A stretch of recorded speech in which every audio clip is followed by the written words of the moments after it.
All right, so I'm Seb Frey. I'm with Thunderbird Real Estate, and I've been asked to come in here and talk about opportunities in the foreclosure market. Okay, what is a foreclosure? This is the technical definition of what a foreclosure is. You can get foreclosed on for not paying your bill, your mortgage payment, or you can get foreclosed on for not abiding by the terms of your mortgage. Like, for instance, if you rent it out to somebody and you say it's owner occupied, they could technically foreclose on you for that. So it's also payments or the terms of your mortgage note. There's basically three kinds of buyers of foreclosure property. There's a professional investor, there's an amateur investor, and there's the average consumer. And this presentation is kind of geared towards the average consumer. Basically, most people, I think, are looking at foreclosures to buy for their own primary residence, and so that's going to be our sort of focus today. There will be some information here for investors as well. A professional investor buys at any stage in the foreclosure process, and we're going to talk about briefly what those three stages are. And the crucial thing about an investor is that an investor buys really for cash flow or sure profit above all else. Investors don't speculate on the value of the real estate. That's what a speculator does. An investor actually makes an investment that they know will give them a return. And basically, an investor will not typically buy unless the numbers are right for the property. So that is what distinguishes a professional investor from an amateur investor. So an amateur investor is typically looking to make money in the short term. They want to do a flip of the property very quickly. They think it's really easy to make a lot of money very fast without a lot of work. And they're more likely to speculate about the property's future worth. And in fact, the amateur investor is far more likely to lose money than a professional because they are basically speculating. And much of the foreclosure phenomenon that we have today, a lot of it is driven by amateur investors who are speculating on the future value of their property, and they bet wrong. So their loss is going to be, in many cases, someone else's gain. So the retail consumer, which I assume is many of you, are looking to buy discounted real estate. And we're going to talk about some of that in a little bit. You also probably have a suspicion that the foreclosure real estate is some of the best bargains in town these days. And a lot of people I know from talking to a lot of people, they're really uncertain. There's a lot of sort of misconceptions about what it takes to buy foreclosure property. So we're going to talk about buying foreclosure property as a retail consumer today. So there's basically three stages at which you can buy foreclosure real estate. There's the pre-foreclosure stage, which is before the home is actually foreclosed on. And that is often bought as a short sale these days. We'll talk about short sales in a little bit. And then at the trustee sale on the courthouse steps, that is perhaps the most well-known stage of the foreclosure process. But as we'll see, actually a few people do buy at that stage. And then probably the best deals today in foreclosure are after the foreclosure auction, when the bank has taken back the property and is selling it on the MLS and in the open market. So we'll be talking about that as well. So it is possible to get in early on the pre-foreclosure, like before it comes on the multiple listing service. This is where a lot of investors will be plying their trade, is trying to get at people before they put it on the MLS to try and to get a deal in early before they have a lot of competition. So when you're late on your mortgage, the bank will file a notice of default. It's a public notice down at the county, and that information is public. And at that point, the homeowner will start receiving all kinds of junk mail, perhaps telephone calls, perhaps even visits to the property from investors wanting to help him get out of his property, essentially. Many times, even before the notice of default is filed, the homeowner will start receiving mail, because you can actually buy lists of mortgage lates, of people who are late on their mortgage. And in fact, you can even call the title company and say, I want to see a list of people who bought with 100% financing between 2005 and 2006. And it's a good bet that a lot of those people are going to be wanting to get out of their house soon. So for an investor, a lot of people will want to get in on the pre-foreclosure part of the process. And you'll see this a lot. You'll see we buy houses for cash. You may have seen those on bus benches or nailed to telephone poles. And it's not necessarily cash that they're buying it with. They're actually getting a loan. A lot of times, though, it's just a come-on, essentially, to get people to contact them to see how they can sell their property quickly. This is a very time-consuming approach. If you buy like a book on like buying foreclosure real estate, they'll talk about this kind of stuff a lot. But it's kind of like a career. It would be your job. If you wanted to go and buy a house like this, you would spend dozens or hundreds of hours pursuing a house like this. And if you're going to make $30,000 or $40,000 on the deal, well, that would be okay. But a lot of people are not going to have that kind of time to devote into going after a property like that. But a professional investor, that's their job. That's what they do. So here we're going to talk about the short sale. This is where most retail consumers end up buying their foreclosure real estate before the foreclosure happens. It's a short sale. That is that it's usually on the MLS. And basically what it just means is that the homeowner is in a distressed situation and he owes more on the property than the property is worth. And you have to negotiate with the bank to accept what's called a short payment. So you maybe owe $700,000 and all you can sell it for is $600,000. So you need to negotiate with the lender to accept less money than is owed on it. So there's a lot of short sale challenges. Let's see here, is that all of them? Yes. Oops, I passed them all. There's several short sales challenges, and that is that there's no guarantee that the bank will accept a short sale price, right? So like, let's say it is $700,000, you offer $6, the bank might say, I need $625 really. And you're like, well, I don't have $625, I have $6. And that is a challenge that needs to be overcome a lot of times. Perhaps the biggest challenge, though, is that the banks move very slowly on a short sale. It might take months to negotiate a short sale. And that's also compounded by, oftentimes there's more than one lender involved. Oftentimes there's a first mortgage and a second mortgage, so that can make things more complicated. And again, at the end, the lender might turn around and ask for more money than is currently offered on the table, and that will oftentimes kill the deal. And a big reason why short sales die is that a lot of buyers don't have the patience to sit around and wait to maybe hear back from the lender about maybe taking their offer or maybe asking for more money. So many buyers, after about a month or 2 or 3 of waiting, will just say, you know what, forget it, and they'll go on and try and find some other property somewhere. And a lot of times, homes will get foreclosed during the middle of the short sale process. I've taken over some REO properties from the bank, and they were pending, actually in escrow. They were actually working on the sale, and the bank foreclosed on them anyway. So that happens as well, which is strange, but it does happen. There are advantages to doing a short sale, and that is that the owner stays in the house and takes care of it. A lot of times if the owners are foreclosed on, they leave the house and it sits empty and vacant, and that's not necessarily good for a house. You also may be able to negotiate the price below market price if you're savvy and are good at communicating with the bank. You may be able to get them to sell it for much less than market price. Another advantage of a short sale is that you can use traditional financing. You just go to your regular lender, Wells Fargo, whatever, and get a normal mortgage loan to buy the property. Sometimes a short sale can in fact be very quick. You have to read the fine print, which actually normally the public doesn't see the fine print, but the realtor does, and it will say, this sale's already been approved at such and such a price. And oftentimes that price is pretty low, and you can just go in there and pick it up relatively quickly, 30 to 60 days. So they can be fairly painless if they've already been negotiated in advance with the bank. And then there's a bonus with karma, absolutely. You are helping somebody not get foreclosed on. So you help everybody. You help the lender and you help the neighbors because having a lot of foreclosed homes in a neighborhood kind of gives it a bad stigma, really. So it's a good thing, actually, to buy in the short sale process. It helps a lot of people out. So the trustee sale is the court auction where they go to the courthouse and they have the auction. This is the most famous part of the foreclosure process, where they advertise in the newspaper, and then they usually go down the courthouse steps. It could be anywhere, but it actually usually is at Ocean Street at the courthouse steps. And the auctioneer comes and they auction off the property to the highest bidder. But few people usually buy here. It's very rare for people to buy at the courthouse.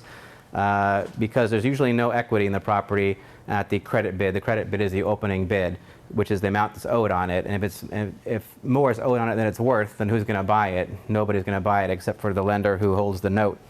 So about 85 or 90% of the time, the properties go back to the lender. So, and the rest of the time, it's usually a professional investor who buys it. If there's any equity to be had, it's usually the professional who knows about it and gets it. So there's a lot of challenges to buying the trustee sale. The big one, this is a showstopper for most people, is that you have to pay in cash. You can't use a check, you can't use a loan. You have to show up with cashier's checks, basically, and buy it for cash right there on the steps. And a big problem is that you have no chance to investigate the property. What if there's a mold issue? What if it was used as a meth lab? Who knows what's going, maybe it had a lot of flood damage. Who knows really what's going on in that property? Unless you have personal, intimate knowledge of that property, you're taking a huge risk buying a property without having done any inspections. Also, you may have to evict the occupants yourself. It could be that people are still living in the house when you take title to it, and then you have to go and evict them, and that's a lot of fun. So, and then of course, here goes the money quote. Once you buy a prize, it's yours to keep. Once you buy the short sale, you pay in cash, you can't return it. There's no refund policy. Once you buy it, it's yours. All sales are final at the courthouse. The advantages of a trustee sale, well, it's a very short list. Basically, it's possible, I guess, to get it for cheap. It can happen.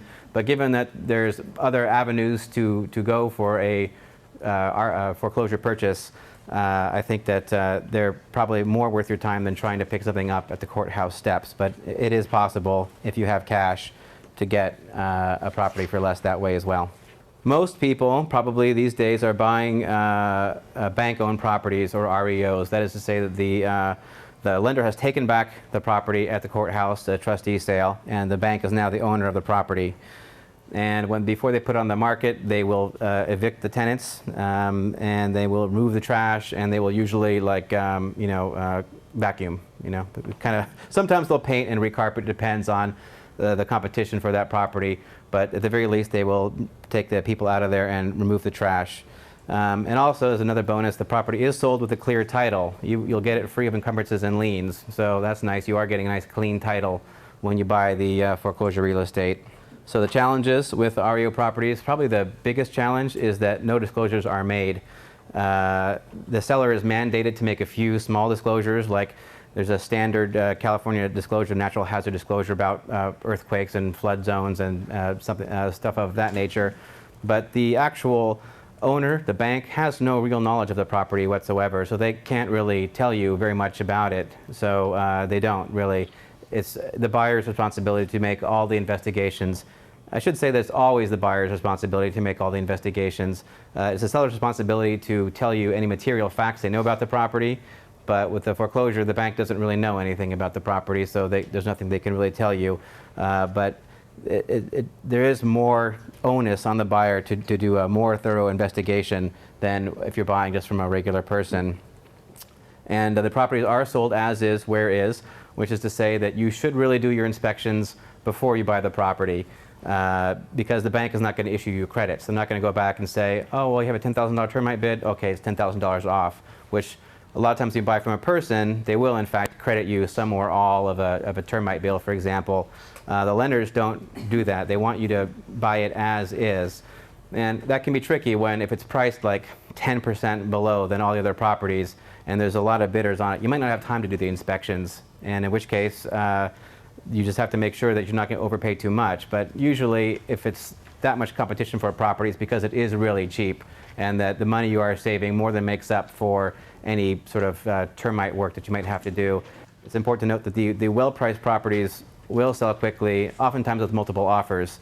But I wouldn't worry about that too much. A lot of times the multiple offers are not very strong offers quite often. The REO properties have some advantages as well. They are vacant and they're easy to see anytime, day or night. You can go, even without your realtor, you can go and walk around. You can go to the backyard, peer in the windows, take a look. So it is sold as is, where it is, but you do get an inspection period. So they typically won't give you credits unless like the septic system has failed, or if there's some defect in the property that means that they can't sell it to somebody else, then they will usually cure it. But termites, that's not something they typically consider to be a problem that's going to hinder sale unless it's a safety issue. And they will typically give you just a very small period of time to do your inspections, maybe about 7 days. Normally, when you buy a house, you get 17 days. So they want to give you 7 days at the banks typically. Also, you can use bank financing, like you can go down to Wells Fargo or whoever and get a loan to buy a foreclosure. And some lenders do give free appraisals and credit reports if you buy with them, namely Countrywide. They're very big on giving you free appraisals and credit reports. An appraisal is $400 and a credit report's probably $75, so that counts for something.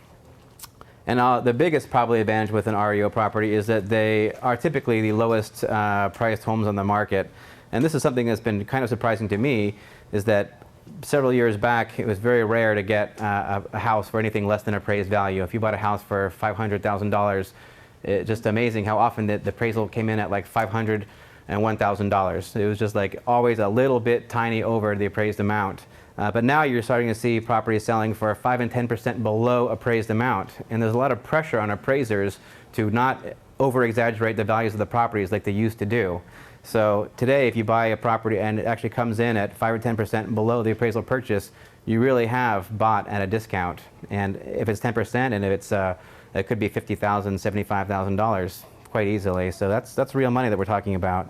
So I want to touch on this a little bit. Public auctions. There have been a lot of public auctions lately. They've been happening over in San Jose and San Mateo, and they auction off properties from all over the state of California. And there have been a few properties that are auctioned off as well. And maybe you've seen the commercials. Maybe you're curious. I actually did go to one just to see what it was like. Basically, what's being auctioned off are the bank-owned properties that didn't sell through the normal retail channel over the MLS, right? So after half a year of trying, or 3 or 4 months, they'll just give up and try and sell it at auction. The opening bids are very low. Like, people will say, wow, look at that, they're auctioning it off for $200,000. Well, that's the opening price is $200,000. I saw that they were typically selling for 2 or 3 times the opening bid, and they actually were ending up selling right around the price that they were actually on the market for previously in most cases. So it's not like you were necessarily saving a lot of money, but that opening bid does get a lot of people in there. It was packed. And then, of course, here's the bonus. There's usually a buyer's premium. The one up in San Jose, they were tacking on 5% of a buyer's premium upon after the winning bid price. The one they had in San Jose, I guess they were tacking on like $3,000 or $5,000, so which is much less than 5%, but still, it's something to consider. So what's your typical REO or foreclosure property look like? No, mostly they're in South County area. Most of them, the majority, I would say, are in Watsonville or North Monterey County, Royal Oaks, Prunedale, that kind of stuff. And the typical foreclosure property, although there's all kinds of foreclosure properties, but the common one is a smaller, older, fixer-upper house. In other words, it's the kind of property that a subprime or a high-risk buyer is more likely to have bought. So that is more typical, but that's not every house, but that is more common. So there are foreclosures everywhere in Santa Cruz County, though. They are happening more in Watsonville than in other places, but they are happening everywhere in Santa Cruz County. And it's my belief that foreclosures activities will continue to increase more in areas like SoCal, the West Side, Capitola, and La Selva Beach, because values in those areas are declining right now. And as the values decline more and people are unable to sell their homes, there's just not enough buyers out there for them, they will be forced into foreclosure. So I think we will see more numbers of foreclosures happening in the mid-county area. Yeah, and some foreclosures really truly are what you would call grade A real estate. Like this one, for example, 310 Hidden Valley Road. It's $1.5 million, previously $3 million. Pretty nice house, right? That's pretty prime real estate. The land isn't so much, but it is a nice house. But you got to walk up those stairs to get up to it, so that's kind of a drag. But here's a property I showed just this morning. This is sort of over by the Valero station, over by Safeway on the west side. Do you know this house? Look, maybe she knows this house. But yeah, it's kind of an interesting house. I personally think it's a bit overpriced at $598. Seeing that in December of 2004 it sold for $695. I think it's probably more like in the $550 to $575 range, and probably will get there. And you could probably offer that on it. And after about a month, if it hasn't sold, it will probably end up selling somewhere $550, $575. Not too bad for the west side for a 3-bedroom. This is a property I checked out also. This is pretty nice. This is right off of Quail Hollow Road up in Felton. It's on like almost a 10,000 square foot lot, and right across is that big, huge, empty parcel of land on Quail Hollow Road. So it's very peaceful, or very bucolic. $419, and it's a 1,745 square foot house that was redone like 5 years ago, and since then has been kind of abused a little bit. And the kitchen's very small, but it's a lot of square footage, and it's in a beautiful, quiet place. Right over here in Capitola on Brommer Street. Beautiful Brommer Street. Here goes a property, $434,900 for a house in Capitola on a 5,000 square foot lot. Not too bad, considering that back in September of 2005 they were asking $759,000 for this property. It didn't sell. If they were asking $699,000, it probably would have sold for that back in September of 2005, which was more or less the height of the market. Oh, and then it has a sunroom too. Sunroom not included. And here we go, down in lovely Watsonville, California. This is a cheap little house, 3-bedroom, 1-bathroom, $264,000. That's sort of representative of what a cheaper house in Watsonville will go for in, not in good condition, but not necessarily the greatest location in Watsonville. But still, that's pretty affordable housing. It's basically rent. It's slightly more than rent, not very much more. So this would be a good house for an investor to pick up. For example, you could buy this house and you could rent it out, put down 20%, and you're really close to breaking even on it with 20% down. Now, here's a question on many people's minds. Is it safe to buy real estate yet? Have we finally reached the bottom?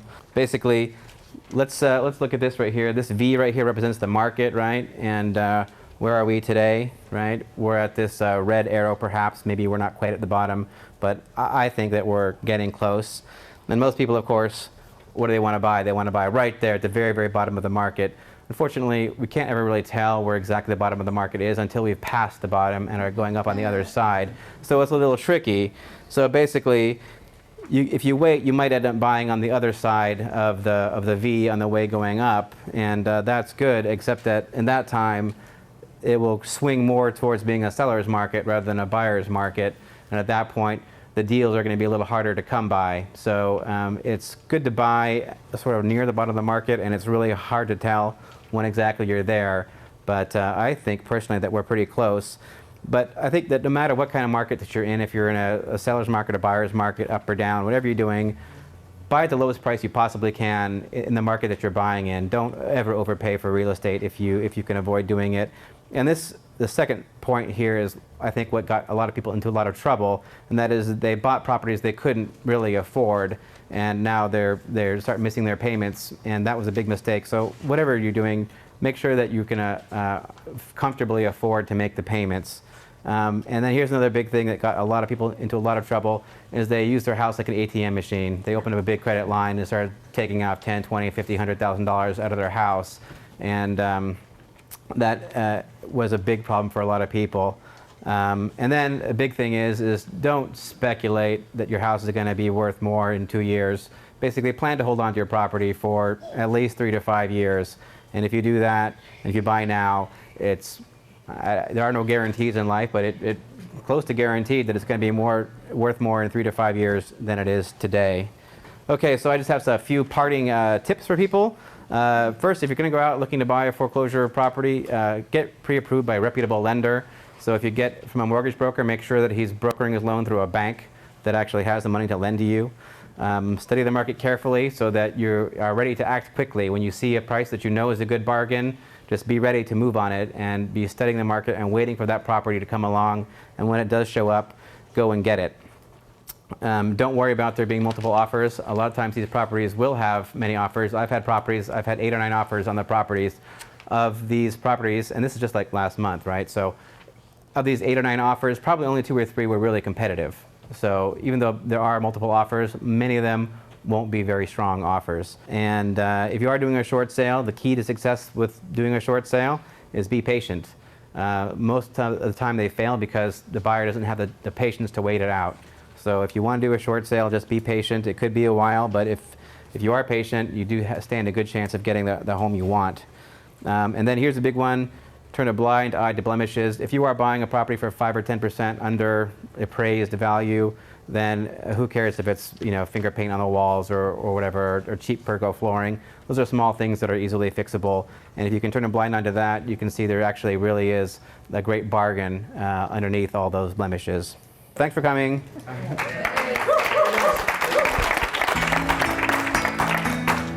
Thank you. Yeah, sure, absolutely. Yeah.